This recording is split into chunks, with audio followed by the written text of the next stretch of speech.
Share market के अंदर एक बहुत बड़ा क्रैश आने वाला है। 2025 का सबसे बड़ा क्रैश इस समय पे बाजार के अंदर आएगा।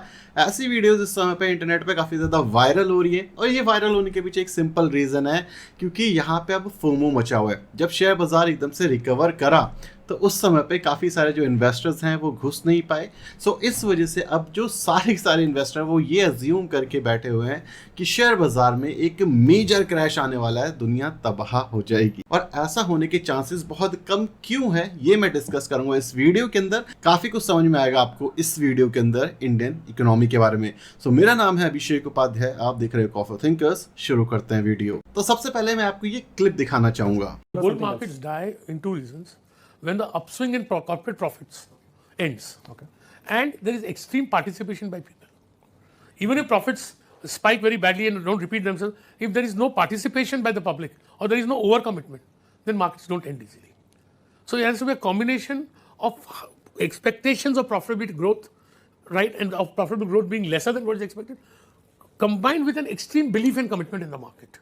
And then even if they are, just as people today just looking for bearishness, when it reaches a stage, people will look just for bullishness. So इस क्लिप के अंदर लेजेंडरी राकेश झुंझुनवाला जी ने ये बोला है कि जब हर इंसान को लगे कि बुल रन है और जो रिजल्ट्स हैं वो साथ ना दे आपका, इसका मतलब ये है कि बहुत बड़ा ब्लंडर होने वाला है और ये जो क्रैश है इसके अंदर रिटेल इन्वेस्टर बहुत सारा पैसा खोएगा। सो स्मॉल कैप 250 खोला हुआ यहाँ पे मैंने, अगर आप देखोगे तो ये अच्छा खासा करेक्ट हो गया था, करीब 30% के आसपास गया था नीचे। उसके बाद जो रिकवरी आई है वो काफ़ी ज़्यादा सॉलिड आपको देखने को मिल रही है और काफ़ी अच्छी बाइंग लेवल पर चल रही है। करीब 26% का अप मूव ऑलरेडी जा चुका है। ऑल टाइम हाई से अगर हम बात करें तो ऑल टाइम हाई से करीब अभी भी जो मार्केट है वो 7-8% के डिस्काउंट पे मिल रही है स्मॉल कैप की। इसी तरीके का चार्ट आपको लार्ज कैप के अंदर भी देखने को मिल रहा है। डेफिनेटली लार्ज कैप बड़े स्टॉक्स होते हैं सो वो थोड़ा कम चले हैं इन टर्म्स ऑफ परसेंटेज, लेकिन रिस्क एडजस्टेड रिटर्न की बात करें तो लार्ज कैप में भी एक अच्छी रिकवरी आपको देखने को मिली है। सो अब ये क्वेश्चन है कि भाई इतना अच्छा पैसा बना है तो भाई बाजार गिरना चाहिए, विच इज ट्रू। लेकिन अगर हम बात करें 2025-2026 की तो ऐसा कम लगता है कि बाजार में बहुत ज्यादा कुछ होने वाला है। अगर हम देखें तो कल आरबीआई ने रेट कट किया, 5 साल के अंदर सबसे बड़ा रेट कट, मतलब 0.50% के आसपास जो रेट कट था वो कम हो चुका है। सीआरआर यहाँ पर भी आप सब देख सकते हो, सीआरआर के अंदर भी कमी की गई है। अब सीआरआर क्या होता है इसको समझना जरूरी है, क्योंकि रेट कट तो हम सबको कहीं ना कहीं समझ आता है थोड़ा बहुत। सीआरआर का सिंपल मतलब ये है कैश रिजर्व रेशियो। इसका क्या मतलब है कि लेट सपोज आप जाकर के एचडीएफसी बैंक के अंदर 100 रुपए जमा करते हो और हाइपोथेटिकल हम समझते हैं कि जो सीआरआर है वो 4% है। तो जो 4% है मतलब 4 रुपए वो बैंक को आरबीआई के पास रखना पड़ेगा, उसके ऊपर बैंक कोई भी इंटरेस्ट नहीं कमाएगी। अब जो सीआरआर है सपोज करो 1% डाउन कर दिया गया तो 3% का सीआरआर हो गया। अब जो 1 रुपया है इसके ऊपर भी जो बैंक है वो लोन दे करके पैसा कमा सकती है। मतलब इकोनॉमी के अंदर जो पैसा है वो इंजेक्ट किया जा रहा है, मतलब ज्यादा से ज्यादा लोन लेंगे और ज्यादा से ज्यादा तेजी से ग्रोथ आएगी। इसके ऊपर मैं एक डेडिकेटेड वीडियो बनाने वाला हूं कि बॉन्ड इन्वेस्टिंग में क्या अंतर आ गया, कि एफआई का फ्लो क्यों थोड़ा बहुत कम हो सकता है फ्यूचर में जाकर के, बॉन्ड इन्वेस्टिंग में क्या इशू है, रेट कट, सीआरआर एग्जैक्टली कैसे काम करता है, इस पर एक डेडिकेटेड वीडियो बनाएंगे। लेकिन मोटा मोटा आप ये समझो ये इकोनॉमी के लिए बहुत अच्छा है और एक तरीके का बूस्टर का काम करता है in short term. Short term से मेरा मतलब ये है कि 1 साल 1.5 साल के लिए एटलीस्ट ये आपकी इकोनॉमी को बूस्ट देगा। यहाँ से ग्रोथ जो है इंडियन इकोनॉमी में वो काफ़ी ज़्यादा आएगी। अगर हम ग्लोबल मार्केट की बात करें तो ग्लोबली जो मार्केट है वो काफ़ी ज़्यादा अनसर्टन है। क्यों, आपको भी पता है इलॉन मस्क और ट्रम्प की जो बहसबाजी चल रही है, दोनों आपस में लड़ाई झगड़ा कर रहे हैं। जो रशिया यूक्रेन है वो जो वॉर है वो वापस से तूर पकड़ रही है अपना। इसी के साथ साथ इंडिया पाकिस्तान अभी वॉर से निकला था। तो इस तरीके की सिचुएशन है जो एक अनसर्टेनिटी डेफिनेटली बाजार के अंदर बनाती है और इसको हमें कंसिडर करना चाहिए। हमें ब्लाइंडली ये नहीं सोच लेना चाहिए कि सारी चीज़ें बहुत बढ़िया है, लेकिन नेट अगर हम इस चीज़ को हटाएं, क्योंकि ये हमारे हाथ में नहीं है। एज ए इन्वेस्टर हमारे हाथ में क्या है, हमें उसके ऊपर भी थोड़ा सा ध्यान देना चाहिए, क्योंकि ये ग्लोबल अनसर्टेनिटी है, यहाँ पे कभी भी कुछ भी हो सकता है और इसको प्रिडिक्ट करना ऑलमोस्ट नेक्स्ट टू इम्पॉसिबल है किसी भी इन्वेस्टर के लिए, चाहे वो एफ आया हो, डी आया हो, मेरे जैसे एक नॉर्मल रिटेल इन्वेस्टर या फिर आप। तो इसी वजह से आप देखोगे जितनी भी क्रैश की थ्योरी इस समय पे बाजार के अंदर चल रही है ये ओवरऑल इसी के अराउंड है। यहाँ पे कोई दूसरी थ्योरी नहीं दी जा रही है। ये बोल देंगे इन्फ्लेशन बढ़ जाएगा, वो भाई 1.5 से 2 साल के बाद बढ़ेगा, तो उसकी टेंशन आपको आज नहीं लेना। इन्फ्लेशन बढ़ेगा मतलब महंगाई दर और बढ़ेंगे, मतलब इंटरेस्ट रेट बढ़ेंगे। आज की डेट के अंदर जो इंटरेस्ट रेट है वो लास्ट 2-3 साल के बाद इतने नीचे आए हैं, इतने नीचे इंटरेस्ट रेट शॉर्ट टर्म में लास्ट 5-6 साल के अंदर नहीं देखने को मिले थे। तो ये एक बूस्टर की तरह काम करना है, आपको ये समझना है, इससे हमारी इकोनॉमी के अंदर ग्रोथ होगी, इससे हमारे देश के अंदर जॉब अपॉर्चुनिटीज बढ़ेंगी, इससे ग्रोथ वापस आएगी। तो इसी वजह से अगर आप देखोगे जो स्मॉल कैप आज तक हमें ओवर वैल्यूड लगते थे, जो कि आज भी अगर मैं बोलूं तो स्मॉल कैप ओवर वैल्यूड हैं, इसको हम अभी भी नकार नहीं सकते।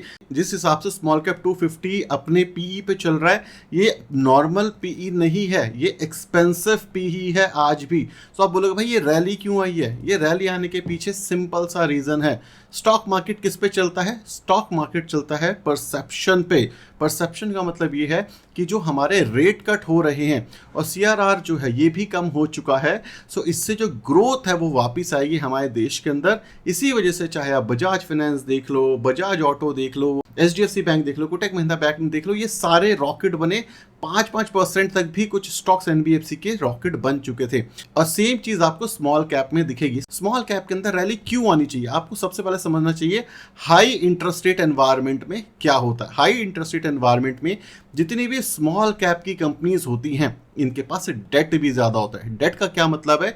डेट का मतलब सिंपल सा इतना है कि इन्होंने काफ़ी ज़्यादा कर्जा लिया होता है। अब जब इंटरेस्ट रेट हाई होता है और कर्जा भी ऑल टाइम हाई के आसपास है, तो कंपनीज क्या करेंगी? लोगों को निकालेंगी, ज़्यादा सैलरी नहीं बढ़ाएंगी, या जो अपना प्रोडक्शन है वो उसको एक्सपेंड नहीं करेंगी, सस्टेन करने की कोशिश करेंगी ताकि उनका बिजनेस चलता रहे। लेकिन जब इंटरेस्ट रेट कट होता है तो क्या होता है? वो जल्दी से जल्दी अपना लोन रीपेमेंट कर सकती हैं। दूसरी चीज, लोन का टेन्योर बढ़ सकता है। तीसरी चीज, एक्सपेंशन के लिए जो उन्हें पैसा चाहिए वो भी सस्ते ब्याज दरों पे मिलेगा। तो इससे क्या हुआ, जो स्मॉल कैप इंडस्ट्री कॉन्सेंट्रेटेड थी सिर्फ और सिर्फ प्रॉफिट के ऊपर और सस्टेनेबिलिटी के ऊपर, उन्होंने ग्रोथ को हटा दिया था अपनी पिक्चर से। इसी वजह से जो भी रिजल्ट्स आए थे कंपनीज के वो इतने स्ट्रांग नहीं थे। जब इंटरेस्ट रेट कट हुआ और हमारी इकोनॉमी के अंदर इंजेक्ट किया इतना सारा पैसा सीआरआर कम करके और रेट कट कम करके, तो इस वजह से अब जो कंपनी है उसके अंदर जो उनकी प्रोडक्ट है, हमेशा याद रखो स्टॉक मार्केट के अंदर कुछ भी इंडिविजुअल नहीं है। स्टॉक जब भी आप एक खरीदते हो या स्टॉक मार्केट में इन्वेस्ट करते हो, वहाँ पे एक कंपनी बैठी हुई है, उस कंपनी के प्रोडक्शन पे, उस कंपनी के प्रोडक्ट के डिमांड पे, उस कंपनी की एक्सपेंशन पे आप पैसा बनाते हो। ये सिंपल लॉजिक है। तो इस चीज़ को हमेशा याद रखना कि जो कंपनी है अगर वो ग्रो करेगी तो आपका पैसा ग्रो करेगा। एसबीआई कार्ड्स हमने करीब 6 महीने पहले पिक किया, आज 50% से ऊपर के रिटर्न है। क्यों? होम फर्स्ट फाइनेंस हमने 6 महीने पहले पिक किया और आज 50% से ऊपर के रिटर्न है। क्यों?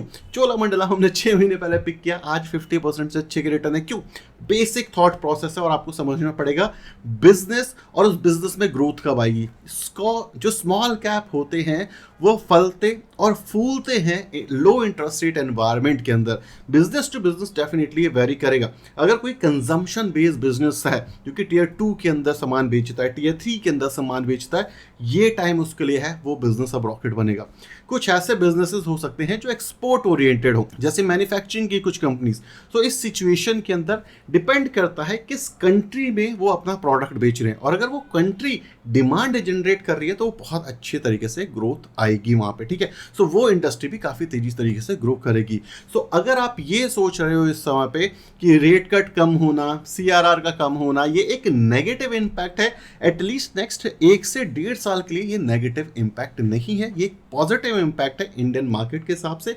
और अब जब ग्रोथ भी वापस आएगी स्मॉल कैप में, क्योंकि डिमांड आएगी टीयर 2 टीयर 3 सिटीज के अंदर, क्योंकि हम सबको पता है जो हमारे गांव देश के लोग हैं उनके पास पैसा नहीं था, वो डिमांड नहीं कर रहे थे। यही एक मेजर प्रॉब्लम इंडियन इकोनॉमी में दिख रही थी, वो चीज़ इससे सॉर्ट होते हुए दिखेगी। तो डिमांड वापस आएगी। जब डिमांड वापस आएगी तो कंपनी के अंदर जो रेवेन्यूज हैं वो बढ़ेंगे, और जब रेवेन्यूज बढ़ेंगे तो जो वैल्यूएशंस, जिसको हम कहते हैं हाई वैल्यूएशन, वो पहले न्यूट्रल होगी और उसके बाद अंडर वैल्यूड हो जाएगी। क्योंकि अभी भी अगर मैं इस चार्ट को आपको दिखाने की कोशिश करूं तो इस चार्ट के अंदर क्या है, इस चार्ट के अंदर अप मूवमेंट है, अभी भी ब्रेकआउट नहीं मिला। आप ये समझ रहे हो ये कहां पे पहुंच गया, कितना कंसोलिडेशन हुआ है। सबसे पहले ये समझो, ये करीब करीब अपने प्राइस से पहुंच चुका है जो कि इसने अचीव किया था 2024 में। इसी के साथ साथ इस पूरे जोन के अंदर 2 तरीके के कंसोलिडेशन हुए हैं जो आप अभी नहीं कंसिडर कर रहे। वो ये है, पहला है टाइम करेक्शन। लास्ट 1 से 2 साल के जो रिटर्न्स हैं इन्वेस्टर्स के वो खत्म हो चुके हैं, कंपनी की जो वैल्यूएशंस हैं वो खत्म हो चुकी हैं काफ़ी सारी। तो जिस वजह से क्या हो रहा है, एक तो टाइम करेक्शन गया हमारा, दूसरा प्राइस करेक्शन भी हुआ है। तीसरी चीज़ क्या है, अब ग्रोथ आ रही है, तो जब ग्रोथ आएगी और जो हमारा इंडस्ट्री है वो already price and time correction से बीत चुका है, तो हाई चांसेस हैं कि यहाँ से जो रिटर्न है ये एक्सपोनेंशियली हाई बने और यहाँ से जो गिरावट है उसके चांसेस हो जाते हैं थोड़े से कम। अब यहाँ पे एक चीज़ जो आपको हमेशा याद रखनी चाहिए जो कि स्टॉक मार्केट से रिलेटेड है और जिसको ज़्यादातर लोग कंसिडर नहीं करते। जब हम बात करते हैं चांसेस हो जाने चाहिए कम, इससे हमारा क्या मतलब है? क्या हमारा इससे ये मतलब है कि भाई यहाँ से ये सिर्फ और सिर्फ अपर सर्किट में ऊपर जाएगा? नहीं, ये मतलब नहीं है हमारा। हमेशा बाजार को ना आप इस तरीके से समझो, ऊपर जाएगा नीचे आएगा, ऊपर जाएगा नीचे आएगा, फिर ऊपर गया फिर नीचे आया फिर ऊपर गया, यहाँ से भी नीचे नहीं आया है। ठीक है, याद रखना, अपर हाई और अपर लो इसको कहते हैं अप ट्रेंड, लोअर हाई और लोअर लो इसको कहते हैं डाउन ट्रेंड। ये ट्रेंड रिवर्सल आप इस समय पे फेस कर रहे हो। ये जो ट्रेंड रिवर्सल है ये कभी इतनी आसानी से देखने को नहीं मिलता लोगों को, इसलिए मैं दोबारा बता रहा हूँ कि वापस से ऐसा नहीं है इसकी तो ऊपर जाएगा, ये वापस से हो सकता है नीचे और फिर ऐसे करके ऊपर चला जाए, या हो सकता है ये इस वाले जोन के अंदर कंसोलिडेट करे। सो बाजार में गिरावट आएगी, लेकिन ऐसी गिरावट नहीं होगी कि भाई ये आपको यहाँ से तबाह कर दे। थोड़ा बहुत करेक्शन आएगा क्योंकि अप ट्रेंड और डाउन ट्रेंड है। तो अगर आप ये सोच रहे हो कि भाई ये एक अप ट्रेंड के अंदर मूव हो चुका है, तो ये चांसेस हाई हैं कि जब भी ये अपने सपोर्ट पे मिले, इसको क्लीन कर लेते हैं, जब भी ये अपने सपोर्ट पे मिले, जो क्या हो सकता है सपोर्ट, भाई वो सपोर्ट हो सकता है करीब करीब 16,335 रुपए के, 350 रुपए के आसपास, इसके आसपास मिले तो अगेन बाय करो। सबसे इंपॉर्टेंट चीज़ मैंने आपको हमेशा सिखाया है कि जब भी मार्केट ऊपर की साइड जाए अपने रेजिस्टेंट से, तो क्या करना है, तो भाई स्टेप डाउन एसआईपी कर दो। रेजिस्टेंट के पास आए स्टेप अप करो, रेजिस्टेंट के पास जाए स्टेप डाउन कर दो, यहाँ आए स्टेप अप कर दो। ज़्यादा क्वांटिटी खरीद पाओगे और ज़्यादा पैसा भी छाप पाओगे। इस समय की जो मार्केट है वो ट्रेंड रिवर्सल फेस कर रही है। हमें अब ये देखना है कि अब इनके रिजल्ट अच्छे आए। पूरी जो गवर्नमेंट है हमारी वो पूरी तरीके से काम कर रही है कंपनी के फेवर में। आपको भी पता है गवर्नमेंट बहुत ज़्यादा इन्फ्लुएंस करती है रेट कट को और लिक्विडिटी को, तो ये चीज़ आपको समझ आनी चाहिए। तो जो गवर्नमेंट है वो चाहती है कि जो ग्रोथ है वो इंडिया के अंदर वापस आए।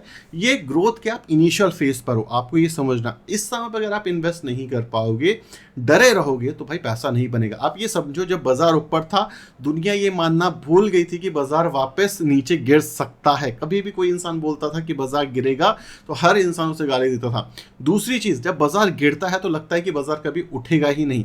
ये दोनों चीज़ें आपको अपने दिमाग में रखनी चाहिए और टाइम टू टाइम अपनी एसआईपी को थोड़ा कम या थोड़ा ज़्यादा करते रहना चाहिए। और बाजार गिर रहा होता है तो आपको इन्वेस्ट करना था, ये हमने काफ़ी बार डिस्कस किया। इवन जब ये बॉटम आउट के आसपास भी था ना, यहाँ पे जब बाजार गिरा था तब भी मैंने काफ़ी वीडियोस बनाई थी कि यहाँ से 10-12% से ज़्यादा की गिरावट नहीं हो सकती, लेकिन उसके बाद बाजार गिरा ही नहीं। हम तैयार 15% के लिए हमेशा रहना चाहिए हमें, क्योंकि 10-12-15% की गिरावट एक नॉर्मल गिरावट है और ये आ सकती है। इस समय पे जो बाजार है अप ट्रेंड के अंदर दिख रहा है। एज ऑफ नाउ, अभी के केस के अंदर इंडियन इकोनॉमी पर्सपेक्टिव से सब अच्छा दिख रहा है। ग्लोबल लेवल पे कोई इंपैक्ट होता है तो डेफिनेटली वो आपकी मार्केट को इंपैक्ट करता है, उसको तो कोई भी प्रिडिक्ट नहीं कर सकता और उससे इंपैक्ट आएगा ही आपकी बाजार पे। सो अगर आप मेरे से पूछोगे, मैं काफ़ी ज़्यादा पॉजिटिव हूँ इंडियन बाजार को लेकर के और मैं इन्वेस्टेड हूँ। थोड़ा कैश मैं हमेशा अपने पास रखता हूँ कि बाजार थोड़ा बहुत गिरे तो मैं इन्वेस्ट करूँ, और स्लोली स्टेडली हम अब खरीदेंगे। अब bulk buying opportunity stock level पे तो है, म्यूचुअल फंड लेवल पे थोड़ी सी कम होती जा रही है। सो आई होप आपको वीडियो पसंद आई होगी, आपको समझ आ गया हो कि भाई मार्केट क्रैश व्रैश छोड़ो, इन्वेस्ट करो। हर इंसान इस समय पर नेगेटिव इस वजह से है क्योंकि उसने रीसेंट क्रैश देखा हुआ है। अगर अभी नहीं खरीद पाओगे तो अगेन अब बाद में वही नुकसान करोगे कि ऑल टाइम हाई पे खरीदोगे और बाजार गिरेगा, आप डायरेक्टली लॉस में हो जाओगे। वीडियो पसंद आई, वीडियो को लाइक और चैनल को सब्सक्राइब कर देना। Thank you so much for watching this video. Tata, bye bye, signing of.